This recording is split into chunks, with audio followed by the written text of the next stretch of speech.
magique et colorée appelée Merveilland vivait une petite licorne du nom de Stella. Elle habitait dans un joli village où les maisons étaient faites de nuages moelleux et où les rivières scintillaient comme des étoiles.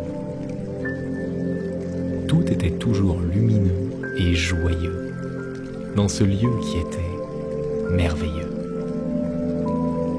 Stella avait énormément d'amis. Il y avait par exemple Flora, une licorne rose qui pouvait faire pousser des fleurs simplement en soufflant sur le sol. Ensuite, il y avait Skyler, une licorne bleue qui pouvait créer de magnifiques arcs-en-ciel avec un simple battement de cils. Et n'oublions pas Spark, une petite licorne dorée qui pouvait faire jaillir des étincelles de ses sabots pour éclairer les endroits les plus sombres. Tous les amis de Stella étaient spéciaux et avaient découvert leur pouvoir. Mais Stella, elle, n'avait pas encore trouvé les siens. Elle se demandait souvent pourquoi elle était différente. Pourquoi n'avait-elle pas encore trouvé ses pouvoirs? Chaque matin, elle regardait ses amis jouer et utiliser leurs pouvoirs. Flora faisait fleurir des roses et des tournesols. Skyler formait de beaux arcs-en-ciel dans le ciel. Et Spark courait en laissant derrière lui une traînée de petites étoiles scintillantes. Stella était frustrée. Elle souhaitait tant avoir ses propres pouvoirs pour jouer et aider comme ses amis. Même si elle n'avait pas encore de pouvoir, Stella était adorée. Ses amis et sa famille l'appréciaient pour sa gentillesse et son sourire chaleureux. « Tes pouvoirs viendront quand le moment sera bon », lui disait toujours sa maman. Stella espérait que ce jour arriverait bientôt. Et justement, un jour spécial arriva dans la paisible vie de Stella et des habitants de Merveilland.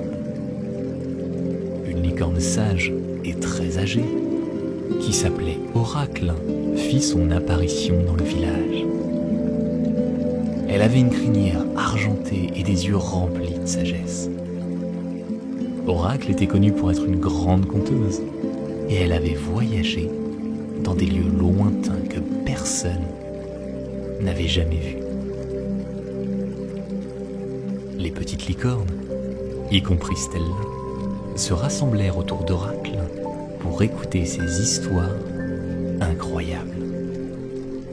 Oracle raconta d'abord l'histoire du grand phénix qui renaissait de ses cendres et de comment il avait aidé un village entier à retrouver la lumière du soleil qui avait disparu.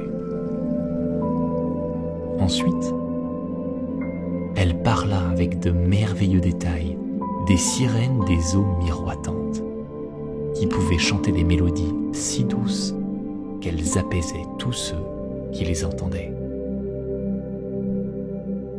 Après avoir partagé ces merveilleuses histoires, Oracle baissa la voix comme pour partager un secret très spécial. Elle commença alors à parler de la pierre magique, un trésor caché au plus profond de la forêt des ombres. « Mes chères petites licornes, dit Oracle, la pierre magique est plus ancienne que Merveilland lui-même. Elle est d'un bleu profond et brille même dans l'obscurité la plus totale. Elle a le pouvoir non seulement de révéler, mais aussi d'augmenter les pouvoirs magiques de ceux, et seulement ceux, qui sont dignes de la toucher. » Oracle expliqua ensuite que la pierre était gardée par les esprits anciens de la forêt et que seul un cœur pur pouvait la réclamer. Elle avertit les jeunes licornes que la forêt des ombres était un lieu non seulement plein de défis et de mystères, mais aussi d'énigmes compliquées qui attendaient tous ceux qui osaient y rentrer. Mais elle ajouta également que ceux qui revenaient de la forêt avec la pierre seraient bénis avec une magie incroyable. Stella écouta chaque mot avec un espoir grandissant dans son cœur.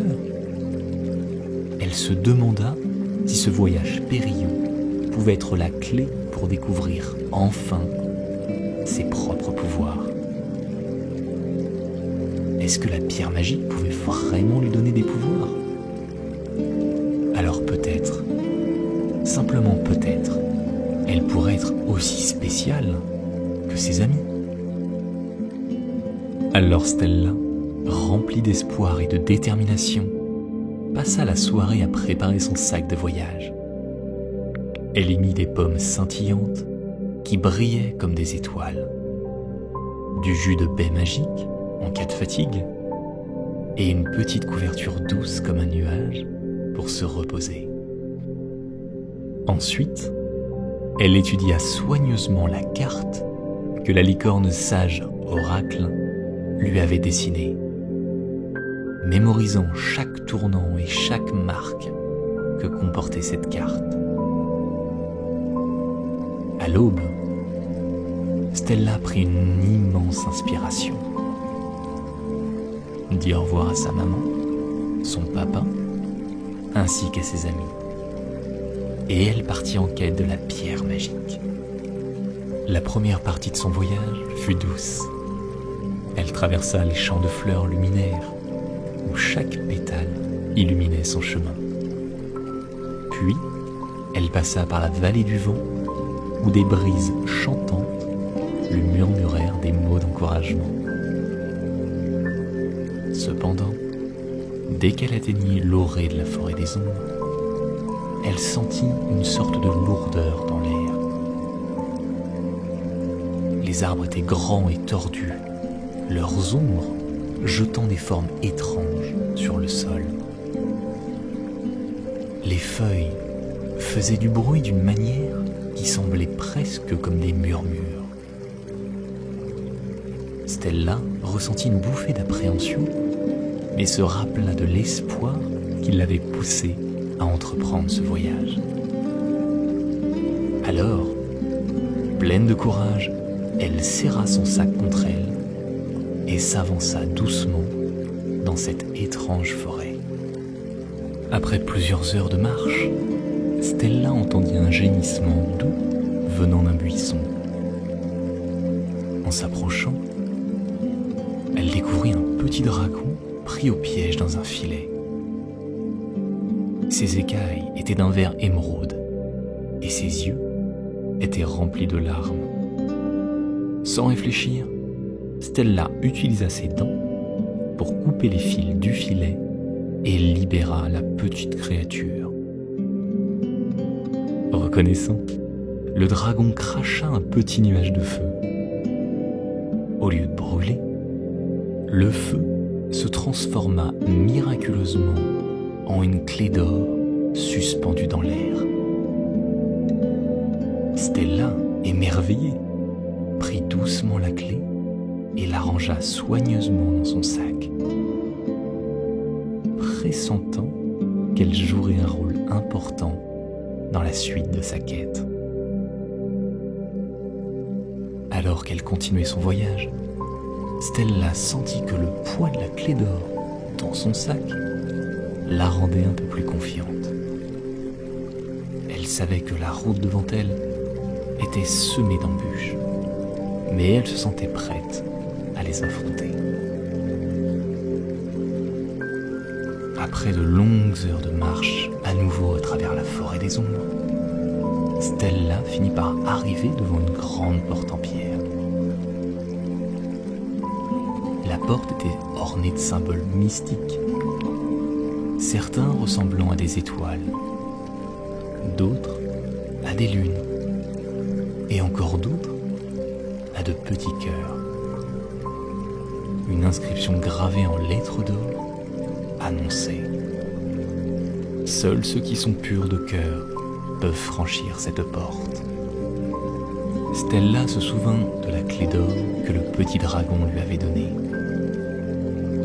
Avec une légère appréhension, mais pleine d'espoir, elle inséra la clé tout doucement dans la serrure. La porte s'ouvrit lentement, comme si elle l'accueillait. Derrière la porte, Stella découvrit un jardin absolument éblouissant. C'était comme un autre monde. Chaque fleur brillait comme un joyau précieux, et le ciel était d'un crépuscule éternel, où les étoiles et la lune vivaient en une parfaite harmonie. Les couleurs semblaient plus vives ici, et l'air était imprégné d'une douce mélodie que seul un lieu aussi magique pouvait produire. Au milieu de ce paradis secret, Stella vit enfin la pierre magique. Elle était exactement comme Oracle la licorne lui avait dit. Et même dans ce crépuscule éternel, elle scintillait comme si elle était la source même de toute la lumière. En approchant, Stella sentit que la pierre commençait à briller encore plus intensément, comme si elle reconnaissait la pureté de son cœur. En touchant enfin la pierre magique, Stella ressentit une vague d'énergie la traverser, du bout de son museau jusqu'à la pointe de sa queue multicolore. Ses sabots se mirent à briller, et pour la première fois de sa vie, elle sentit qu'elle pouvait voler. Alors, en battant légèrement ses ailes, elle s'envola vers le ciel. Non seulement elle pouvait voler, mais elle découvrit aussi qu'en touchant les fleurs avec ses sabots, elle pouvait les faire grandir jusqu'au ciel. Et en se concentrant un peu, elle pouvait même créer de petits arcs-en-ciel dans l'air. Transformée et illuminée de bonheur, Stella sut qu'il était temps de retourner dans son village. Avec un cœur rempli de gratitude, elle reprit son chemin, mais cette fois-ci, au lieu de marcher, elle vola au-dessus de la forêt des ombres, laissant derrière elle une traînée d'éclats lumineux et de petits arcs-en-ciel.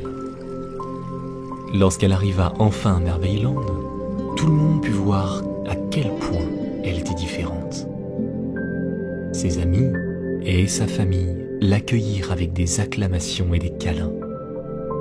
Stella utilisa ses nouveaux pouvoirs pour faire fleurir des roses extraordinaires et de créer de magnifiques arcs-en-ciel qui illuminèrent le ciel de Merveilland.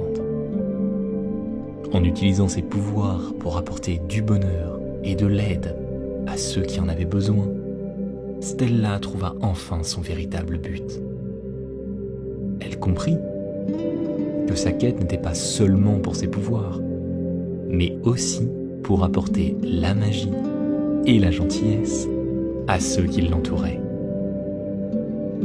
Ainsi, Stella vécut heureuse, entourée de ses amis et de sa famille, dans un monde où la magie et la bonté régnaient en maître.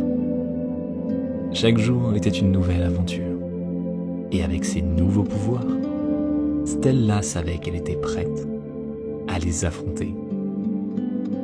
Si l'aventure te plaît, tu peux t'abonner, mettre un j'aime et partager ces histoires.